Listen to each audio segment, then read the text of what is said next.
Well, today is the last Sunday of Epiphany, so it's the Transfiguration. Now, in January of 2013, which I can't believe was 4 years ago already, I was in Turkey on a trip, a pilgrimage sort. We followed in the footsteps of ancient Christians, and there were 35 of us on a bus. Now, I was in seminary at the time. Some of us were students, others were alumni, others were board members, and some were just friends of friends. And we visited 5 or 6 of the 7 churches mentioned in the book of Revelation. Now, one day, we were on top of a very high mountain in the ancient city of Pergamon, which is modern-day Bergama, and we had to abandon our bus for a taxi caravan to get up the mountain because the roads were too narrow for the bus. But the view was spectacular. And as we were learning about Pergamon and looking over the city, which is the modern city, which is down in the valley, the time came for the Muslim call to prayer.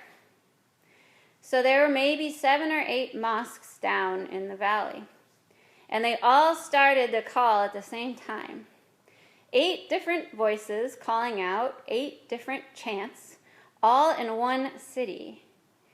And the singing was echoing throughout the valley. And it was just so beautiful that the whole group stopped dead. And we just stood there and listened in silence. Our tour guide was trying to rush us along, because this was nothing new to her. But we just couldn't turn away from this breathtaking moment. And just as soon as it started, it ended. And then we went along, snapped out of our little trances to go look at some more ruins.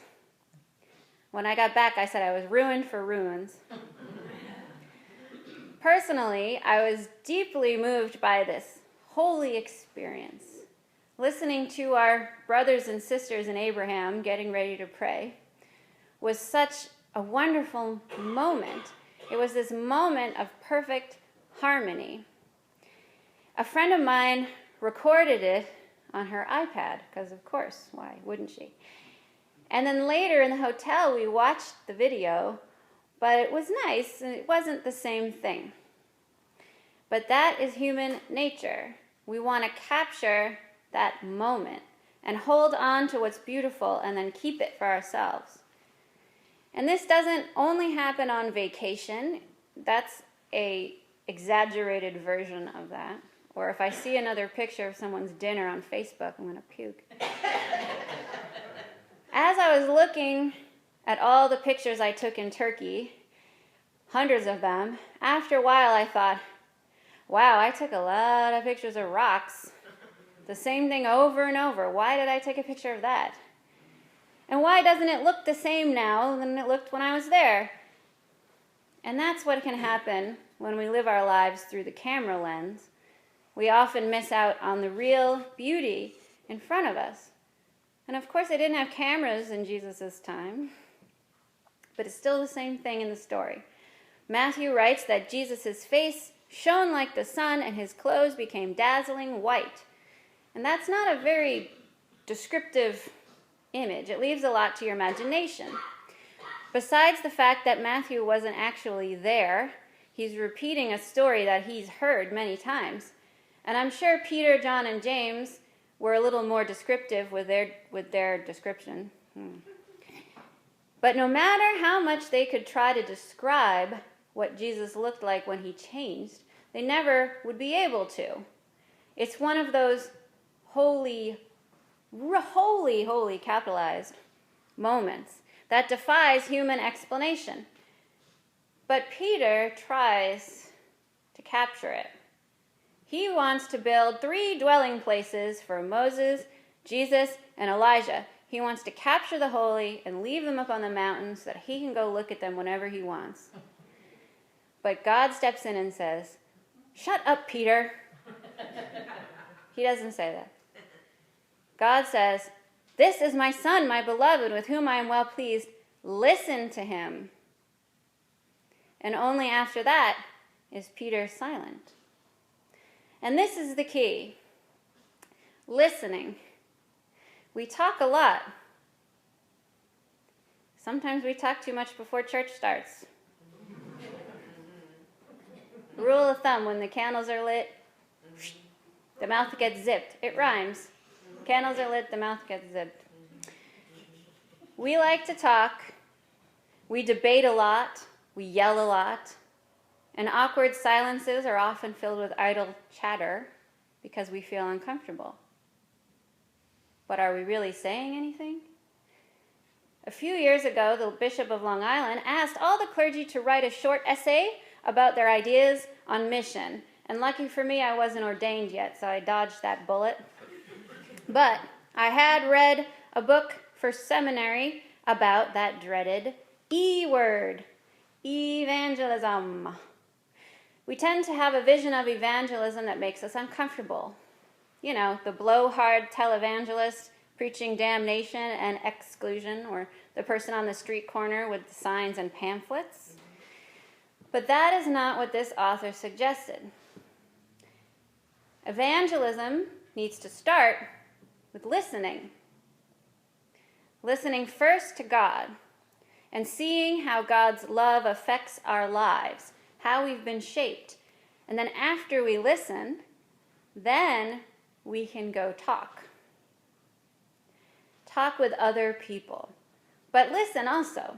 We listen to other people and see how God has helped them in their lives. And then we share our own transformations. And through this sharing, we can see how others have also been transformed. This is evangelism at its root.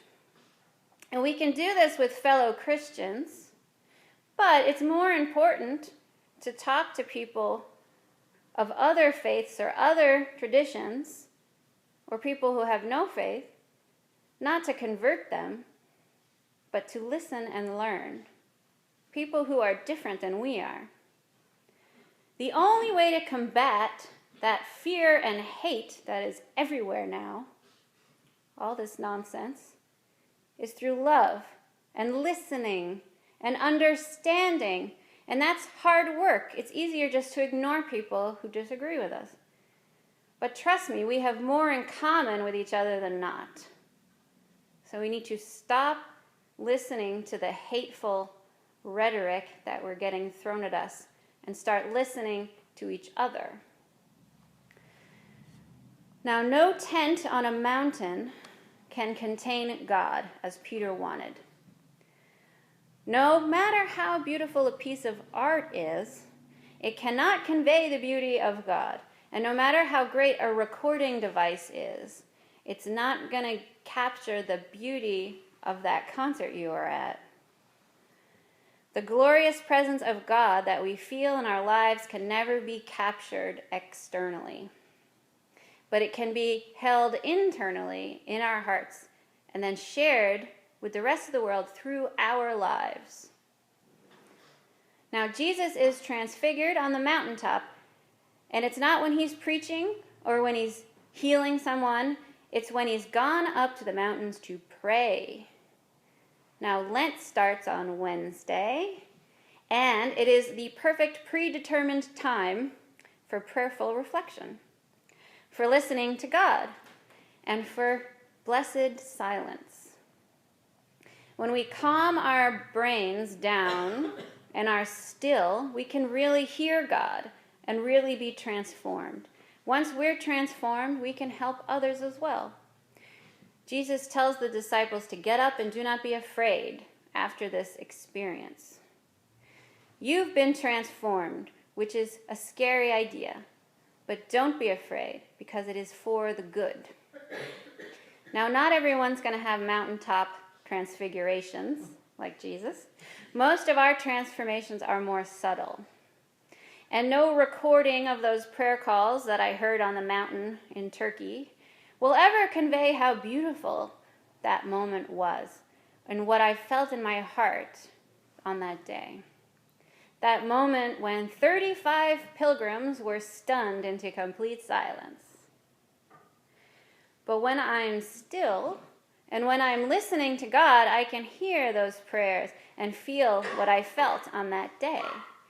And through prayer, I can remember my little transformation and pray that I will continue to be transformed every day that I follow Christ. And you can too. In the name of the Father, the Son, and the Holy Spirit.